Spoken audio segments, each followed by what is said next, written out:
तौहीद ने बख्शी है हमें हौसला मंदी, तौहीद ने बख्शी है हमें हौसला मंदी। हम मिल्लत इस्लाम के जाबाज सिपाही, हम मिल्लत इस्लाम के जाबाज सिपाही। हम खालिद दर्रार की अजमत का नशा है, हम खालिद दर्रार की अजमत का नशा है। हम कासिम महमूद की गैरत का नशा है। डरते नहीं मुसलमान दुनिया में किसी से, डरते नहीं मुसलमान दुनिया में किसी से।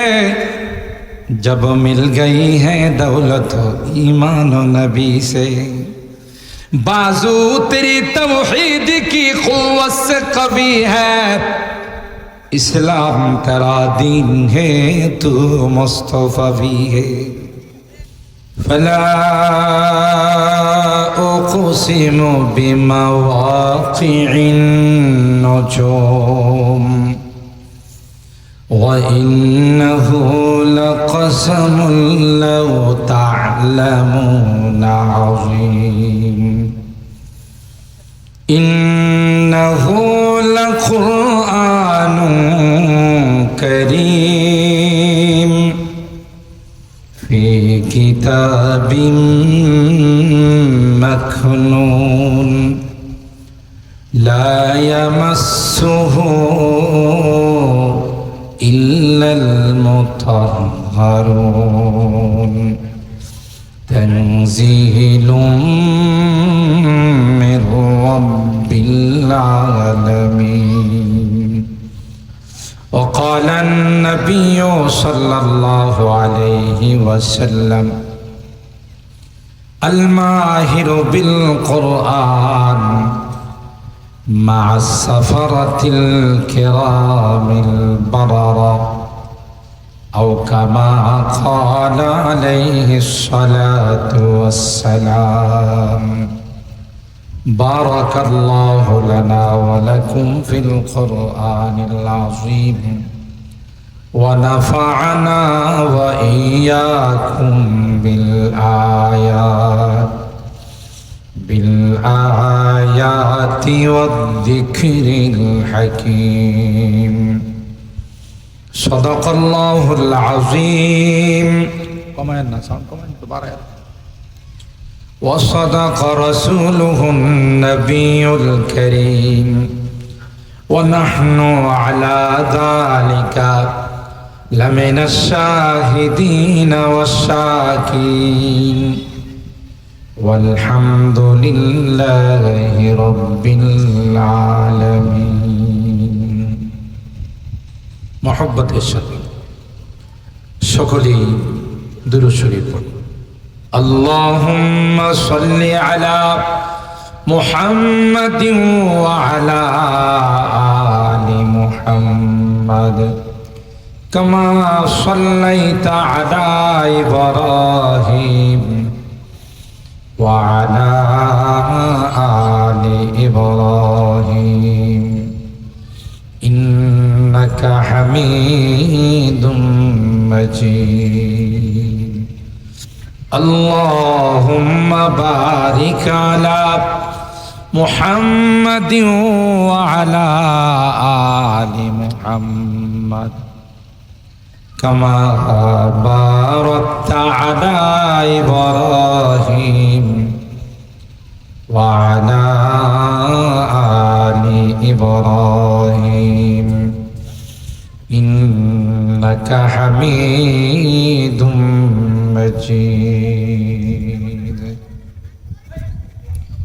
या साहिबल जमाली या सय्यदल बशर या साहिबल जमाली या सय्यदल बशर बिवजहिकल मुनीरी لقد نور القمر بلغ العلا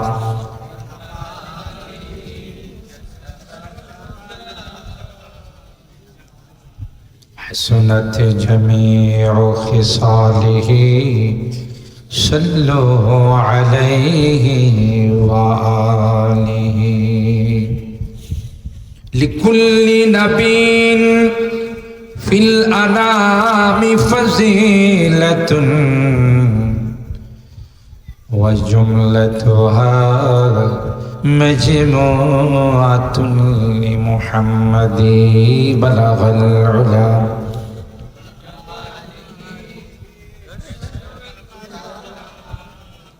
حسنت جميع خصاله صلوا عليه وآله اللهم صل وسلم دائما أبدا على حبيبك خير الخلق كلهم الحمد لله ثم الحمد لله আমাদের প্রাণপ্রিয় প্রতিষ্ঠান হলি কোরআন আদর্শ মাদ্রাসা অ্যান্ড স্কুল উত্তর কোট্টাপাড়া ব্যাপারী বাড়ি সরাইল ব্যাপারী আয়ের উদ্যোগে আয়োজিত তৃতীয় বার্ষিক ইসলামী মহাসম্মেলনের সম্মানিত সদর উস্তাদুল আসাতিজা পীরে কামেল হযরতুল আল্লামা আব্দুল কাইয়ুম সাহেব মুহাদ্দিস মালিয়াতা মাদ্রাসা দামাত বারাকাতুহুম আজকের মাহফিলের যিনি মধ্যমণি ছিলেন প্রধান অতিথি ছিলেন আল্লামা শায়েখ সাজিদুর রহমান সাহেব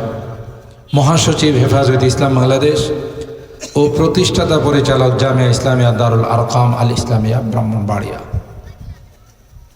হযরত উলামায়ে কেরাম বেরাদারান ইসলাম পর্দার আড়ালের মা ও বোনেরা আল্লাহ পাকের দরবারে লাখো কোটি শুকরিয়া যে রব্বে কায়নাত অগণিত অসংখ্য মানুষ থেকে নির্বাচিত করে আমাদের কিছু মানুষকে গভীর রজনী পর্যন্ত প্রায় 11টা হয়ে গেছে বসার তৌফিক দান করেছেন এই জন্যে অন্তরের অন্তঃস্থল থেকে কালিমাতুশ শুকর আদায় করি জোরে সোরে বলি আলহামদুলিল্লাহ আর একটু জোরে বলি আলহামদুলিল্লাহ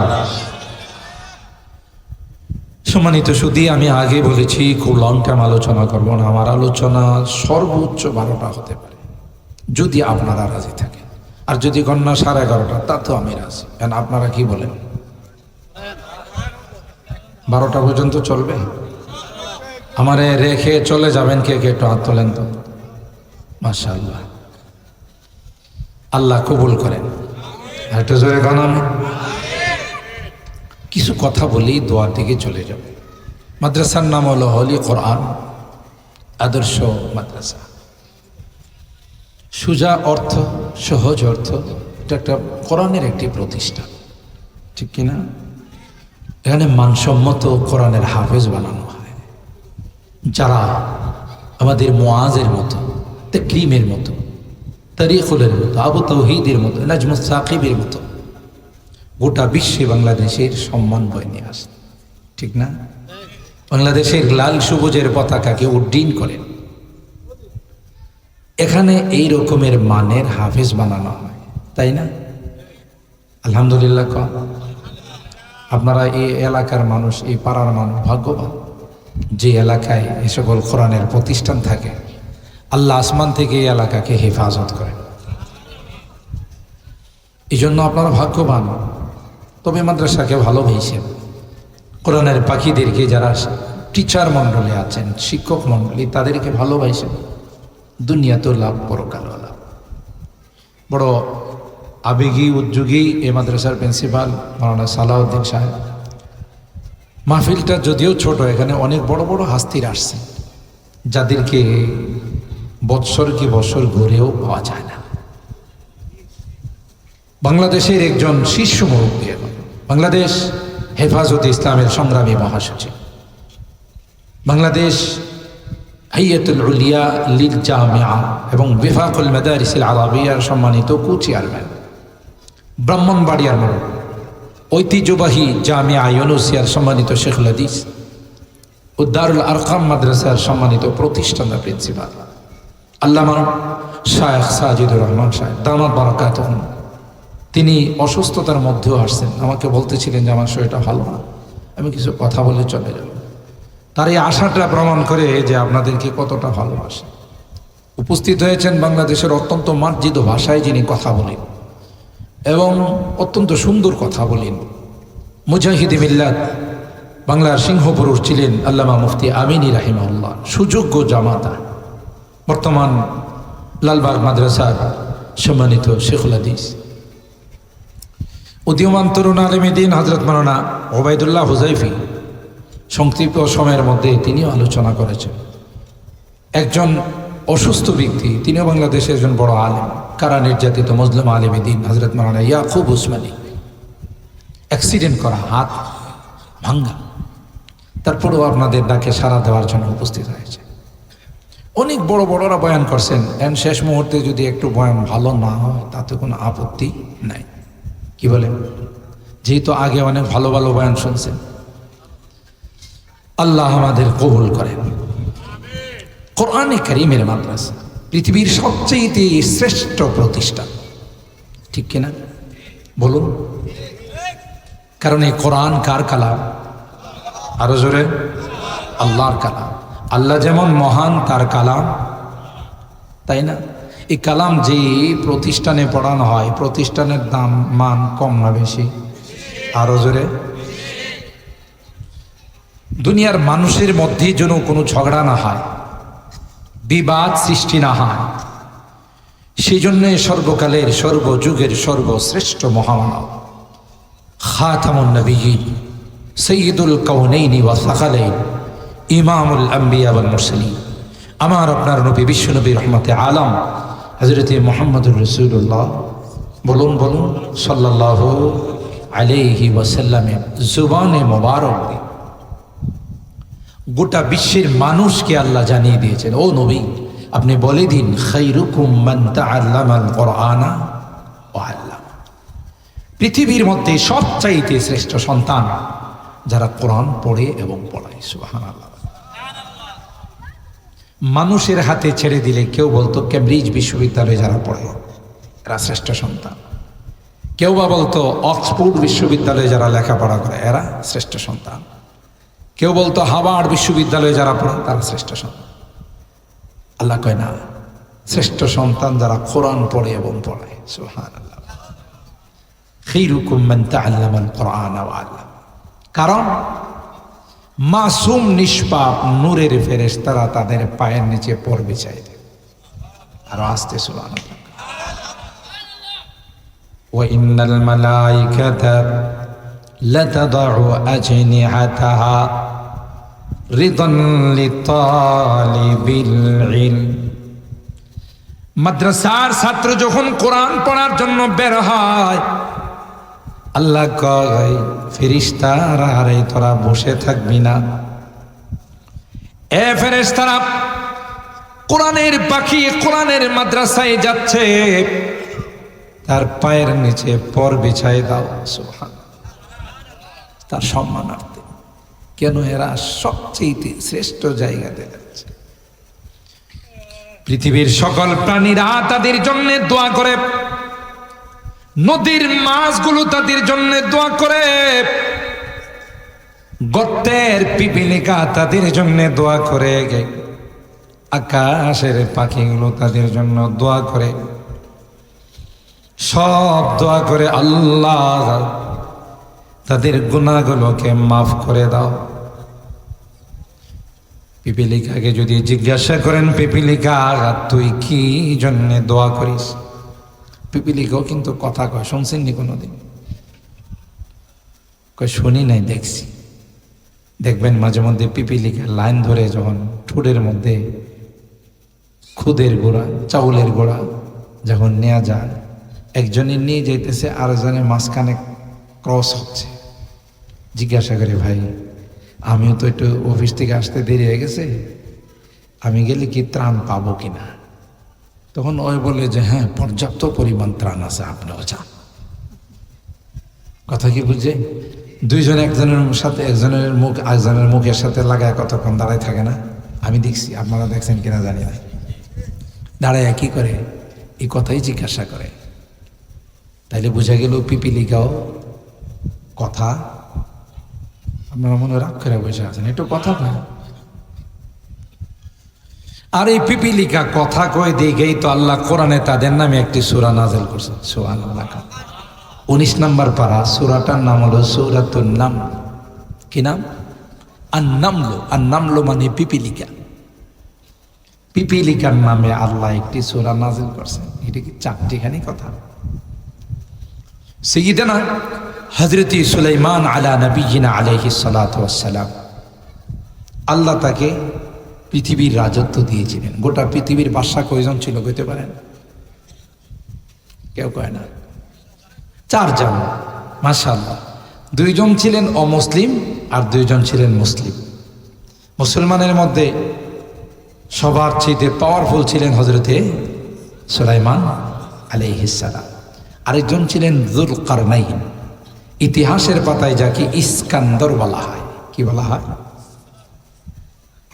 আর অমুসলিমদের মধ্যে গোটা বিশ্ব শাসন করছে একটা ইন্টারন্যাশনাল হারামজাদা। কথা কয় না। লোকাল হারামজাদা না, এটা কি ইন্টারন্যাশনাল হারামজাদা, আন্তর্জাতিক হারামজাদা। এটার নাম ছিল মিস্টার নমরুদ। কি ছিল?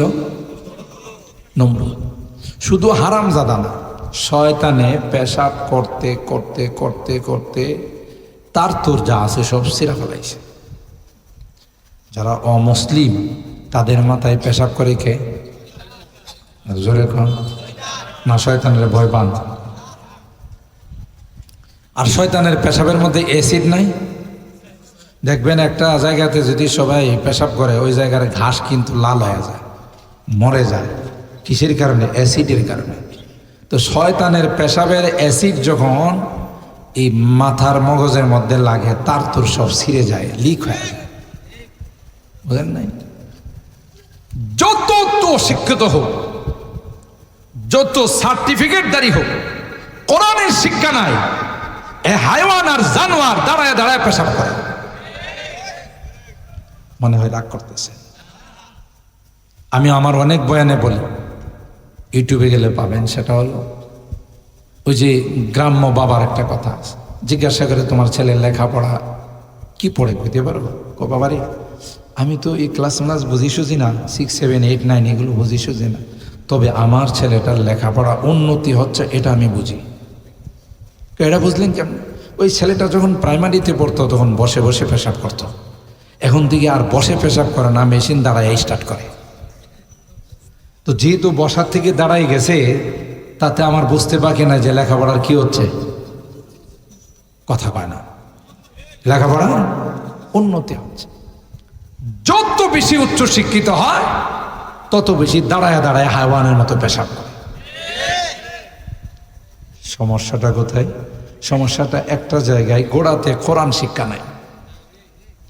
আপনি সকালবেলা, আপনারা কুট্টাপাড়ার মানুষ, সকালবেলা যদি চিড়া মুড়ি অথবা পেঁয়াজ মুড়ি খান, একটু পেঁয়াজ দিয়ে যদি একটু মুড়ি খান, দুপুরের সময় মনে করেন সরাইলে সবচাইতে দামি কমিউনিটি সেন্টারে আপনার দাওয়াত, 20 আইটেমের খানা, অথবা ব্রাহ্মণবাড়িয়া কোনো কমিউনিটি সেন্টারে দাওয়াত। বিকেলবেলা যদি ঢেকুর আসে, কোনটা আসবে? সবাই মনে আমার লাগায় ঘুমাই গেছে। তাহলে আপনারা কথা কন না কা? আপনি দুপুরে লাঞ্চ করছেন 20 আইটেমের খানা দিয়া, আর সকালে খালি পেটে খাইছেন মুড়ি পেঁয়াজ। ভিতর থেকে যখন ঢেকুরটা আসবে, এটা কি কমিউনিটি সেন্টারে ঢেকুর আসবে না পেঁয়াজের? পেঁয়াজের দাম বেশি, ওই সময় এত পার হেড 1000 টাকাও বাজেট থাকে, তাই না? কমিউনিটি সেন্টার তো এত দামি খানা খাইলেন, হ্যাঁ মাত্র 2 টাকার পেঁয়াজ, এত বড় পাওয়ারফুল হলো কেমনে? কারণ এই যে সকালবেলার জায়গাটা দখল করে নিছে। কথা কি বুঝাইতে পারলাম? ঠিক তো দ্রুপ আপনার সন্তানকে যদি এই হলে কোরআন আদর্শ মাদ্রাসায় কোরআন শিক্ষা দেন, তাকে যদি প্রয়োজনীয় মাসলা মাসাইল শিক্ষা দেন, দিন শিক্ষা দেন, হোক না সে ঢাকা ভার্সিটি লেখাপড়া করা ছাত্র, হোক না সে বিসিএস ক্যাডার, হোক সে বিদেশে লেখাপড়া করুক, আর যাই হোক, তাকে নাস্তিক আর মুরতাদ বানানো সম্ভব না, যেহেতু তার প্রথম জায়গাটা কোরআন দখল করে নিয়েছে। আপনি পড়ান, নো প্রবলেম। ইঞ্জিনিয়ার বানান, লয়ার বানান, FCPSF আর CS করা ডাক্তার বানান, ঠিক না? নিষেধ আছে ইসলামে? কোনো নিষেধ নেই, কিন্তু আগে মানুষ বানান, জানোয়ার বানায়। এই যে জানোয়ারে পেশাবখানা যায়, সেন টান দিবর পেশাব করলো, পেশাব কই পড়ছে এটাও দেখার বিষয় না। কথা বলেন ঠিক কিনা? মাররা রাসূলুল্লাহ সাল্লাল্লাহু আলাইহি ওয়াসাল্লাম বিকবরাইন ইউআযাবান, বুখারী শরীফের হাদিস। এখন তো বুখারী না কিলো ঝামেলা, একদল আছে কেউ যে মানি না, এটা সই হাদিস না। বাংলা বুখারী বগলে লয়ে লইয়া ঘুরে আর কয় বুখারীতে নাই, কথা কয় না। এই জন্য এখন বয়ানে এটাও কোয়া লাগে, নাহলে কেউ যে সই হাদিস না, সহিওয়ালার ঘরে সহিওয়ালা, হ্যাঁ বাংলা লয়া সহিওয়ালা কয়, কথা কয় না। আর হুজুররা যেন দেখি আমরা দাড়ি সাদা করে ফেলাইছি, পড়তে পড়াইতে পারে, আমরা বলি সই হাদিস কই না, হ্যাঁ সই হাদিস বাংলা বুখারী বগলে লয়ে লইয়া। বুখারী রহমতুল্লাহ বাড়ি হতো ব্যাপারী ভাড়া ছিল, কথা কয় না, সরাইল থামাতে ছিল। দুই কবরের পাশে দিয়ে আল্লাহর হাবিব জানছেন। আপনাদের মনে কষ্ট হইতেছে বেশি, বোঝার জন্য বলতেছি। দুইটার মধ্যে শাস্তি হচ্ছে, আল্লাহর হাবিবকে আল্লাহ জানাই দিয়েছেন। সুবহানাল্লাহ। সাহাবায়ে কেরামকে আল্লাহর হাবিব বললেন, জানো রে কি জন্য শাস্তি হচ্ছে? সাহাবায়ে কেরাম বললেন, আল্লাহু ওয়া রাসূলুহু আলাম, না পয়গম্বর আমরা জানি না। আল্লাহর হাবিব কয়, আম্মা আহাদুহুমা ফাকানা লা ইস্তাতিরু আনিল বাউল ওয়া ফি রিওয়ায়াতিন লা ইস্তানজিহু আনিল বাউল। একজন দাঁড়িয়ে দাঁড়িয়ে পেশাব করত, পেশাবের দরকার হলে বসতো না, আর দাঁড়িয়ে পেশাব করার কারণে পেশাবের ছিটাগুলো তার কাপড়ে লাগতো, কথা কয় না। এই কাপড় পাক না না পাক? মা মারা গেছে, বাবা মারা গেছে, সবাই লাশ নিয়ে ময়দানে দাঁড়িয়ে আছে। সন্তান আসবে, জানাজা পড়বে, অনেকক্ষণ পর সন্তান আসে, সবাই কয় আসো তোমার জন্য আমরা অপেক্ষমান। কয় সরি আমার কাপড়টা বেশি সুবিধা না। হায় হায় পোড়া কপাল, তুই নাপাক কাপড় নিয়ে আমার জানাজাতে আইসস? তোর মতো এরকমের কুলাঙ্গারকে মা জন্ম দিলি কেন? মার জানাজায় শরীক হতে পারিস না, তোর কাপড় নাপাক। মুসলমান আন-নাযাফাতু মিনাল ঈমান, পরিষ্কার পরিচ্ছন্নতা এটা ঈমানের অঙ্গ। অপরিষ্কার মুসলমান থাকে না। মুসলমান পেশাব করে, টিস্যু ব্যবহার করে, পানি ব্যবহার করে, বাথরুমে যায় পানি ব্যবহার করে। আর যারা আধুনিক তারা তত বেশি খাড়াস, জীবনে পানি ব্যবহার করে না, ঢিলাকুলুক ব্যবহার করে না। কামসাইরা ওখানে ওই রাস্তার মধ্যে স্প্রে মাইরা দেয়, এয়ার ফ্যাশন মাইরা দেয়, কথা বলেন ঠিক কিনা? আল্লাহ আমাদের হেফাজত করে। তাইলে বললো যে একজনের কবরে শাস্তি হচ্ছে সে পেশাব থেকে বাঁচত না, পরহেজ করত না। আরেকজনের কবরে ওয়া আম্মাল আখার ফাকানা ইয়ামশি বিন-নামিমা, চুগলখড়ি করত। এরকমের লোক তো সরাইল থানাতে একজনও নাই, থাকলেও ব্যাপারে বাড়াতে নাই। একজনের কথা আরেকজনের কাছে লাগায়, এরকমের লোক আছে না নাই? জোরে কন। ইয়ামশি বিন-নামিমা, চুগলখড়ি করে, একজনের সাথে আরেকজনের ঝগড়া বাঁধায়। কারণ ঝগড়া করলেই তো লাভ, দরবার সালিশ করতে পারবো, আর দরবার সালিশে তো পাতলা মাল ছাড়া কিছু চলে না, কথা কয় না। মাতবর যারা আছে সর্দার, ওদেরকে যদি আগের রাত্রে কিছু সুরমা কালারের নোট দেওয়া যায়, কবে যে টেনশন করিস না, কালকে দেখবে দরবার কোন দিকে রওনা দেয়। এরকমের লোক আছে না নাই? আল্লামা কামালউদ্দিন তামিরি রহমাতুল্লাহ আলাইহি হায়াতুল হাইওয়ান নামক কিতাবের মধ্যে লিখেন, যেই সমাজে, যেই দেশে ন্যায় বিচার থাকে না, সেই দেশে শকুন বসবাস করে। কোট্টাপাড়া শকুন আছে, আগে ছিল না। ময়দানের মধ্যে যদি গরু ফালাই আইতেন, ছাগল ফালাই আইতেন, একদল শকুন আসতো না আসতো না। এখন কি লাইট মাইরা শকুন পাওয়া যায়? তা বোঝা গেল আমরা খুব ইনসাফগার, নেই পরায়ণ। কথা কান নেই, বিচার যেখানে থাকে না, অন্যায় ভাবে কত মানুষকে ফাঁসি দেওয়া হয়েছে। কথা বলেন ঠিক কিনা? যেই জাতির কাছে নেই বিচার থাকে না, নেই নিষ্ঠা থাকে না, ওই দেশে শকুন বসবাস করে। কথা বলেন ঠিক কিনা? লাগাই দে পয়সা কামানোর। আবার এই দরবার কিন্তু অনেক দিন চলে। আজকে দরবার এখানে শেষ, কালকে আবার বসবো। যত দিন বসে ততদিনই তো পাতলা মারের লেনদেন হয়। কথা কয় না? ফাকানা ইয়ামশি বিন নামিমা, চুগলখড়ি করত, একজনের কথা আরেকজনের কাছে লাগাইত, পরনিন্দায় লিপ্ত থাকত। এই জন্য দুইজনের শাস্তি হচ্ছে।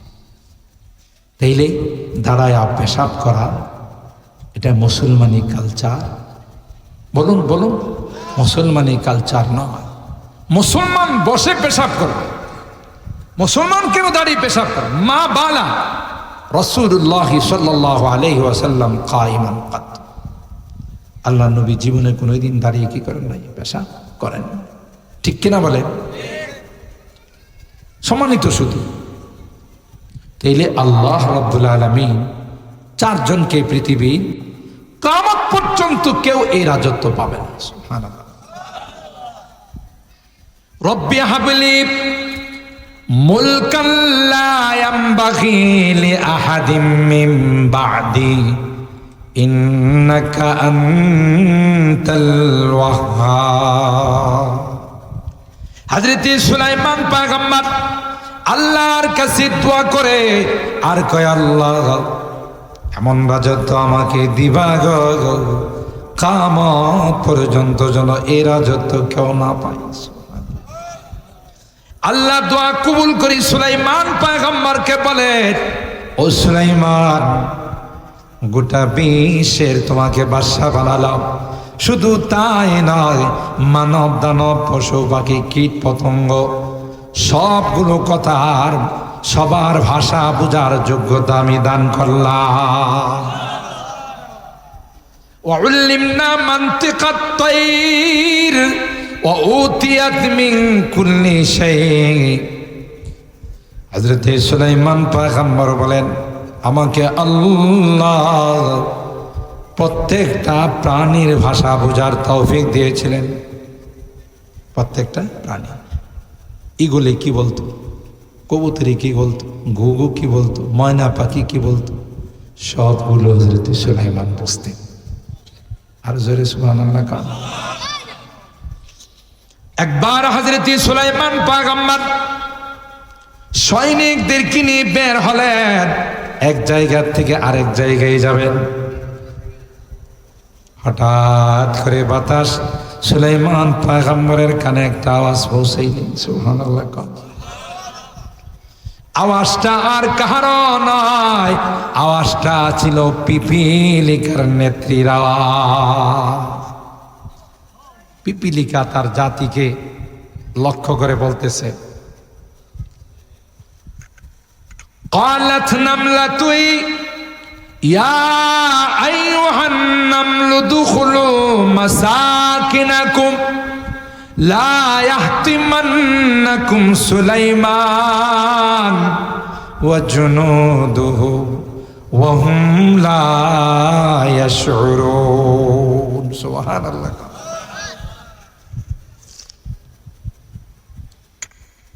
পিপিলিকা তার স্বজাতিকে উদ্দেশ্য করে কয়, ভাষণ দেয় আর কয়, উদখুলু মাসাকিনাকুম, তোমরা সবাই যার যার বাসায় ঢুকে যাও, যার যার গর্তের মধ্যে ঢুকে যাও। কেন গো?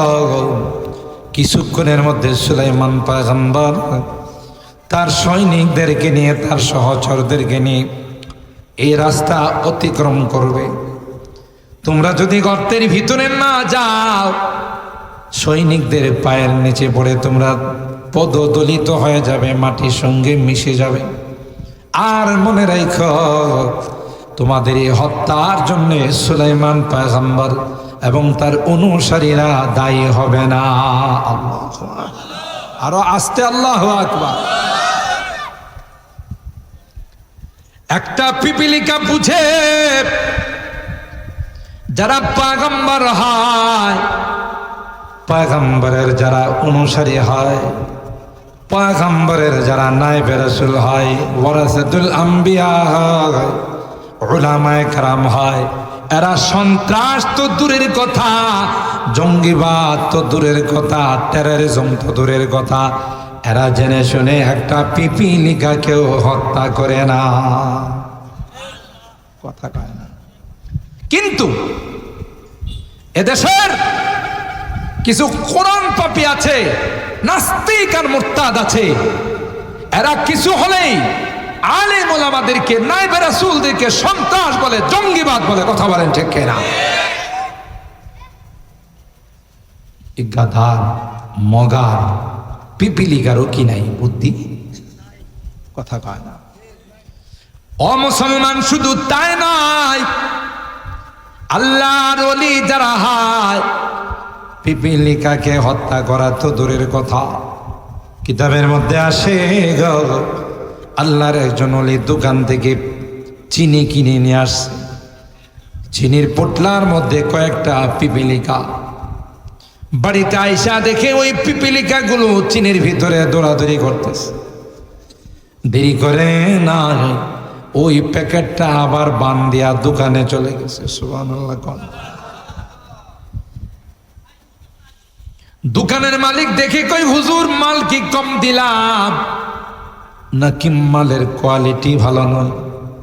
ফেরত নিয়ে আসলেন। আল্লাহর ওলি ডাক দিয়া কয়, না রে না, মাল কম দাও নাই, মাপে কম দাও নাই, কেন ফেরত নিয়ে আসলেন? কই প্যাকেটটা খোলার পর প্যাকেটের মধ্যে কিছু পিপিলিকা দেখা গেছে, আমার মনে হয়েছে এই পিপিলিকাগুলো দলছুট হয়ে গেছে। তোমার দোকানে তাদের আত্মীয় স্বজন আছে, বিআই বিআইন আছে, কথা বলেন ঠিক কিনা? ছেলে মেয়ে সব তোমার দোকানে আছে, পিপিলিকাগুলো দলছুট হয়ে গেছে, দলহারা হয়ে গেছে। তাই আবার 2-4 কিলোমিটার হেঁটে তোমার যে দোকানে ফেরত দিয়ে গেলাম, চিনিটি খুলে দাও, পিপিলিকাগুলো তার আপনজনদের সঙ্গে মিলে যাবে। যে আল্লাহওয়ালারা, যে আলেমরা পিপিলিকাকে দলছুট করতে চায় না, আত্মীয় স্বজন হারা করতে চায় না, এরা কি মানুষ হত্যা করে? এরা কি জঙ্গিবাদ? এরা কি মৌলবাদ? এরা কি সন্ত্রাস? যারা কয় এরাই হলো বড় সন্ত্রাস। আল্লামা উলিপুরি মুত্তাজিল্লাহুল আলী প্রায় বয়ানে বলেন যে চোরের মায়ের বড় গলা, কথা কয় না? চোরের মায়ের ওই যে কাল্লা চোরার ঘটনা কয় না? কাল্লা চোরার ঘটনা, চোরের মায়ের বড় গলা। একজন বিচারক আমাদের এই বাংলাদেশে একটা সময় আদালতের মধ্যে সে রায় দিয়েছিল, এদেশে যারা মৌলভীরা যারা ওয়াজ করে, মাহফিল করে বেড়ায়, এদের আয়ের মধ্যে ইনকাম ট্যাক্স বসাতে হবে। লিস্টি করেছিল প্রায় 1000 ওলামায়ে কেরামের।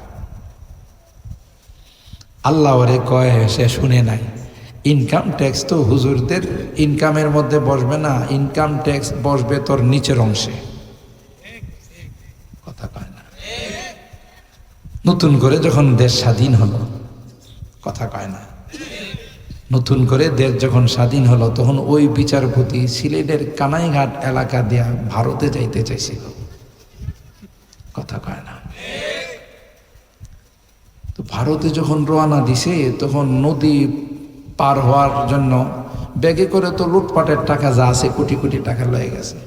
এটার দৃষ্টি পড়ে গেছে নৌকার যারা আছে মালিকারা, এই ব্যাগের মধ্যে কিরি হেরে জিগেছে, কাপড় চোপড় একটু ব্যবহার করার না, খুললা দিব, খুললে দেখে বাবারে 1000 কোটি টাকা এরা খুব পাইছি, কথা কন? সব রাইখা উত্তম মাধ্যম দিয়া তোর দেশে ফেরত যা। পরে আবার সিলেটের বর্ডারে যখন ফেরত দিছে আর সবাই যখন ওনারে চিন্না ফেলাইছে, উনি তো এই তো সেই, কথা কয় না, সেই তো সে কালো মানিক, কথা কয় না। হারানো মানিক পাইছি, কি পাইছি? হারাই গেছিল, আমরা হারানো মানিক হারাই গেছিল, পায়ে গেছি। এখন সবাই কই ভাই আমার একটু সুযোগ যেন আমি হালকা একটু শরিক হই, গাজীর মর্যাদা পাবো। এখন শরিক হইতে গিয়া সবাই নিচের অংশে শরিক হয়েছে, কথা কয় না। মিডিয়ার সাহায্যে আমরা জানতে পারলাম ডাক্তারদের চেক আপের মাধ্যমে যে ইনকাম ট্যাক্স যা পড়ছে সব নিচে পড়ছে, কথা কয় না। আল্লাহ কই আলেমুন আমাদের বয়ানের মধ্যে ইনকাম ট্যাক্স বসাবে, ওই দিন বেশি দূরে নয় যেদিন তোর নিচের অংশে ইনকাম ট্যাক্স বসাবে, ঠিক কিনা বলেন? কার সাথে দুশ্মনী করো? তুমি চিনো না হযরত মুফতি আমিনী রাহিমাহুল্লাহ প্রায় বক্তব্যে বলতেন, মিয়া সাহা টুপির নিচে বারুদ আছে। সুবহানাল্লাহ, টুপির নিচে কি আছে? বারুদ আছে। অর্থাৎ তোমরা হাজারো চেষ্টা করে যা করতে পারবে না, আমরা দুই হাত তুলে তার চেয়ে বেশি করতে পারবো, ঠিক না বেটি? হযরত সুলাইমান পয়গম্বর, কষ্ট হইতেছে আপনাদের, হযরত সুলাইমান পয়গম্বর মুস্কি হাসি দিলেন। সাথীরা কয় পয়গম্বর কেন মুস্কি হাসলেন? আল্লাহর পয়গম্বর বলেন এই মাত্র 3 মাইল দূরের থেকে আবহাওয়া বাতাস আমার কাছে একটা খবর পৌঁছাইছে। সুবহানাল্লাহ। পিপিলিকার ভাষণটা আমার নিকট পৌঁছে দিয়েছে। পিপিলিকা এই ভাষণ দিলেন, তার জাতিকে বললেন তোমরা গর্তের ভিতরে ঢুকে যাও। সুলাইমান পয়গম্বর যাওয়ার পরে বের হবে, কারণ নবীরা, নবীর ওয়ারিস যারা হয় এরা জেনে শুনে মানুষ হত্যা তো দূরের কথা, ছোট্ট একটা প্রাণীকেও তারা কোনোদিন হত্যা করে না। তাহলে পিপিলিকা কথা কয় না, কয় না? কোরআনে তার কথার বর্ণনা আছে না নাই? ফাতাবাসসামা দাহিকা মিন কাওলিহা ওয়া ক্বালা রাব্বি আউজি'নি আন আশকুরা নি'মাতাকা আল্লাতী আন'আমতা আলাইয়া ওয়া আলা ওয়ালিদাইয়া ওয়া আন আ'মালা সালিহান তারদাহু ওয়া আদখিলনি বিরহমাতিকা ফি ইবাদিকা সালিহিন। সুবহানাল্লাহ। আল্লাহর কাছে বলতেছেন, আল্লাহ তুমি আমারে কি নিয়ামত দিলা, একটা পিপিলিকার কথাও তুমি আমারে শোনাইলা। তাইলে আমরা আজকের এই কোরআনের এই আয়াত দ্বারা, হাদিসের দ্বারা বুঝলাম পিপিলিকাও আল্লাহর কাছে দোয়া করে কাদের জন্য? কোরআন যারা পড়ে তাদের জন্য, ঠিক কিনা বলেন? ঠিক কিনা? কোরআন যারা পড়ে তাদের, জাগতিক বিদ্যা যারা অর্জন করে তাদের জন্য। কেন? কোরআন আল্লাহর কালাম। এই জন্য আল্লাহ বলেন ফালা উকসিমু বিমাওয়াকিন নুজুম ওয়া ইন্নাহু লাকাসামুন লাউ তা'লামুনা আযীম। আল্লাহ বলেন যেই সকল জায়গাগুলো দিয়া তারকাগুলো উদিত হয়, আমি তাদের কসম খায়া কই, আমার এই কসমটা বড় দামি। আল্লাহ কি কয়? ইন্নাহু লাকুরআনুন কারীম। আমার কালাম বড় সম্মানিত, আমার কালাম বড় দামি। সুবহানাল্লাহ, জোরে বলেন কেমন দামি? আল্লাহ বলেন লাউ আনজালনা হাদাল কুরআনা আলা জাবাল লারাআইতাহু খাশিআম মুতাসাদ্দিআম মিন খাশিয়াতিল্লাহ। এ পয়গম্বর, আমি যদি কোরআনকে পাহাড়ের উপর নাজিল করে দিতাম, বিশাল বিশাল পাহাড়গুলোকে আপনি দেখতেন কোরআনের ভার বহন না করতে পাইরা, ওজন বহন করতে না পেরে পাহাড়গুলো টুকরো টুকরো হয়ে যাইত। পারা জিসকি লহন সে তুরে খুদা হোনে কোহে, পারা জিসকি লহন সে तूरे खुदा होने को है जिससे खाशियान मुतसद्दिआन होने को है। সেই কালাম তোমাদের উপর নাযিল করছে। সুবহানাল্লাহ। পৃথিবীর যত রাইডার আছে, লেখক আছে, তাদের বই পুস্তক লিখে তাদের প্রথমেই তারা বলেন ভূমিকার মধ্যে, আমার এই বইয়ে যদি কোনো ভুল ত্রুটি আপনাদের দৃষ্টিগোচর হয় আমাকে জানালে পরবর্তী এডিশনে আমি ঠিক করে নেব, বলে না? কিন্তু আল্লাহ রাব্বুল আলামিন তার কালামের শুরুতে বলেন আলিফ লাম মিম যালিকাল কিতাব লা রাইবা ফি। আমার এই কালাম, আমার এই কোরআন লা রাইবা ফি, না না, আমার কালামের কোথাও সন্দেহের বংশ পর্যন্ত নাই। ঠিক কিনা? কার কালাম? আ কালামে জিন্দা কোরআনে হাকিম হিকমতে ওলা জালাস্ত খাদিম। আল্লাহ বলেন আল্লাহর কালামে কোনো সন্দেহ নাই, কোনো রকমের সন্দেহের বুবাদাস নাই, কারণ এটা কার কালাম? জোরে বলতে হবে, আর একটু জোরে বলতে হবে, কার কালাম? এটা আমার রবের কালাম, যে কালামে আল্লাহর বান্দা পড়তে পারে নাই, শুধু লাইনের মধ্যে আঙ্গুল বুলায় আর কয় আল্লাহ এটা তোমার কালাম রে, আমি বড় মহব্বত করে আমি পড়তে জানি না। মৃত্যুর পরে আল্লাহ ডাক দিয়া কয় আমার কালামকে তুমি পড়তে পারো নাই, আমার কালামকে ভালোবাসছো রে, তাই তোমার জন্য জান্নাতের ফায়সালা করে দিলাম। আপনাদের কি ধারণা আজকে কোরআনের মহব্বত নিয়ে যারা এখানে বসে আছেন তাতে কি আল্লাহ খুশি না বেজার? আরো জোরে বলেন। ফেরেশতাদেরকে আল্লাহ ডাক দিয়া কয় আয় আয়, হলি কোরআন আদর্শ মাদ্রাসার মাহফিলে এই মানুষগুলো এখন 11টা 36 হয়ে গেছে, বাসায় যায় নাই, বাড়িতে যায় নাই, কি জন্যে বসা আছে? ফেরেশতারা কয় আল্লাহ তোমার জান্নাতের আশায়, জাহান্নাম থেকে মুক্তি পাওয়ার আশায়। আল্লাহ ডাক দেয়া কয় সাক্ষী থাকো রে, যেই জাহান্নামের ভয়ে এখানে বসা আছে, যেই জান্নাতের আশায় বসা আছে, আমি আল্লাহ তাদের উপর জাহান্নাম হারাম করে দিয়ে জান্নাতের ফায়সালা করে দিলাম। সুবহানাল্লাহ, জোরে কার?